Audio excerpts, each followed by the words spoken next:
কলকাতায় অগ্নিকাণ্ডে নিহত কুষ্টিয়ার একই পরিবারের 4 সদস্যকে পৃথক ধর্মীয় রীতিতে শেষকৃত্য ও দাফন সম্পূর্ণ হবে বলে জানা গেছে। ধর্মীয় রীতি অনুযায়ী সাংবাদিক দেবাশিস দত্ত ও তার সন্তান স্বর্ণশেষের সৎকার করা হবে এবং দেবাশিসের স্ত্রী আফসানা শারমিন ও শ্বশুর আকরাম হোসেনের মরদেহ দাফন করা হবে।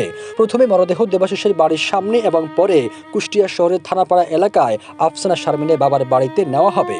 এরপর কুষ্টিয়া পৌর কবরস্থানে ইসলাম ধর্মানুসারে বাদ এশা দাফন সম্পূর্ণ করা হবে। পারিবারিক সূত্রে জানা গেছে, প্রায় 9 বছর আগে ভিন্ন ধর্মের অনুসারী হলেও ভালোবেসে বিবাহ বন্ধনে আবদ্ধ হয়েছিলেন দেবাশিস দত্ত ও আফসানা শারমিন। ধর্মীয় ভিন্নতা তাদের সুখের সংসারে কখনো বাধা হয়ে দাঁড়ায়নি।